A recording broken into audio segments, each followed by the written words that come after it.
Hey everybody, welcome to Active Self-Protection Extra. We are here today in the Dry Fire Dojo, and I want to talk to you on Suck Less Saturday about working on your transitions in dry fire to make you a better shooter. You need a shot timer because that which gets measured gets worked on. The Range Tech Timer is the official timer of Active Self-Protection because it is versatile, reliable, feature-rich, and very economical. Check out all it can do at the link below.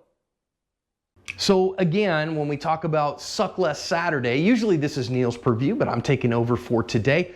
We're not talking about something that you're good at. We're talking about sucking less. And I want to say real quick that practicing what you're not good at is actually incredibly important. I think a lot of us, we go to the range or we work in our dry fire and we work on stuff we're already good at. We work on stuff that we really have some skill in. And I think that is a huge mistake. What you have to do in order to improve, and this is one of the things that we talk about all the time in our improvement class, right? In our discussion of improving with handguns, is you have to push through that suffering, that frustration, that upset about the things that you're not good at. And quite frankly, one of the things that defensive shooters get focused on is they get really working on one target. So they get one target downrange, that's all they're gonna work on, that's all they're gonna do is that single target. Instead, what I want us to think about today is how to suck less this week at our target transitions. So if you've seen it before, you've seen my Dry Fire Dojo, right? So I got this pack of stickers. This is from Go Fast Don't Suck. This is the Tim Herron pack, right? So I have some B8s. I have a covered third B8. These are all 1/3 size. I have a no shoot, portion. I have different size poppers. So I have lots of different targets, big targets and small targets that I can shoot in order to get some transitions. And not only that, I can see them at different distances. So we can work on target transitions of same size targets. That's why I've got 3 of them set up that are the same size, even though one is a no shoot. I have other targets that are smaller size in different places. I also have the one set up, of course, that I can use my Blackbeard and use my Laser Academy when I want to work with that. So at any rate, this helps us to do transitions. I am also using my home defense gun. So this is Benvolio, my home defense guy. And of course, we always want to check in our dry fire that we're doing things in a safe manner, that we always keep firearms pointed in the direction of least consequence, that we always maintain that our finger is high and in register until we made the decision to fire, and the firearms are unloaded until use. I have a laser cartridge in here, which turns this into a training tool, which is really great. I also am using my Safe Direction, which is bookcases filled with books that actually will stop bullets. So we don't want to make that decision, and that is not a problem. So I'm always visually and tactilely verifying and making sure that I don't have any ammunition in the room. So this gun could not be loaded because it has a laser cartridge in it, and so it will not go. The other thing of that is if you're running a striker fired gun, this will be a little harder because I like running this with the laser so that I can be accountable for hits. If you're not doing that, that's okay too. You just will have to be absolutely accountable to your sights, and you can't lie. If you lie about it, well then you're just fooling yourself. All right, shut up. Let's talk about sucking less about our target transition. So I'm gonna start with our 3 in front of us. And the biggest thing that we wanna do that I wanna show you here, again, laser training tool, right?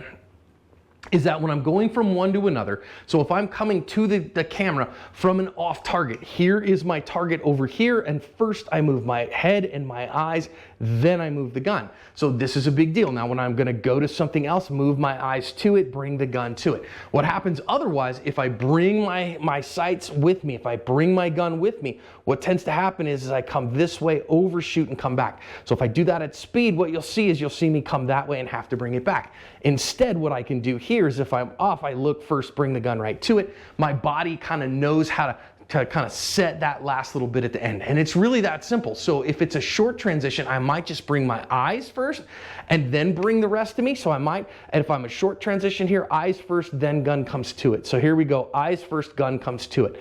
If it's a larger transition, say I'm way over here, head first, gun comes to it. And you don't have to do this with a lot of delay, right? When you first start, you can start here and go head first, gun to it. Okay, again, head first, gun to it. Then as you get a little bit more used to it, you come head first, gun to it, right? So the gun lags, but not very far because you don't need to lag very far.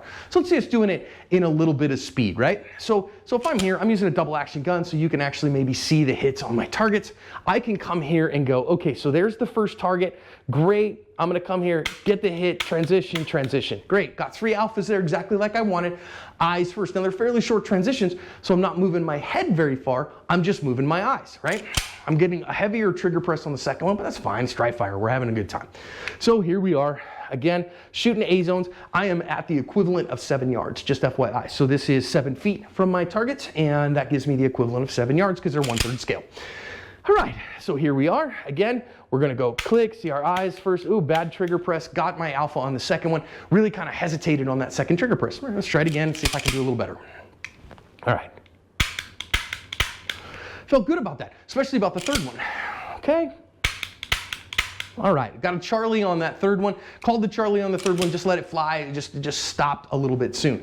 So we can also do this from bigger targets to smaller targets. So for instance, if I wanted to go from my target here over to one of my little guys, right? So I could come over to the little guy and make sure that I get the hit on the little guy. So I'm gonna come a little farther here. I'm gonna come here from this alpha, there's that, there's that. Okay, so I got the hit on my target, kind of low, a little lower than I wanted it. So let's try that again. Oh, a little bit off the side of it, great. Got it, got exactly the hit that I wanted there. So this is all I want you to do this week.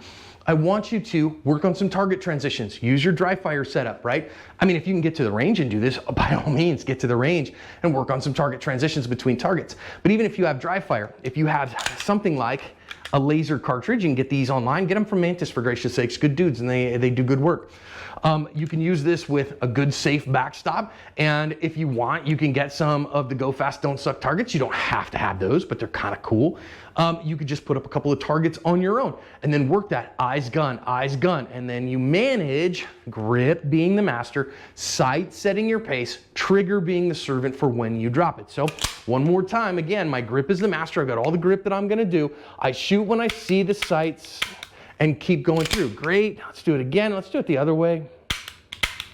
Okay, great stuff there. So again, eyes go first as soon as the sights come my way, because sights set the pace. Trigger is the one that decides, okay, my sights say what they need to go. Finish the trigger press now. That will help you if you just work on that. Just work on it 5 minutes, 3 days this next week, and I promise you, you'll suck less.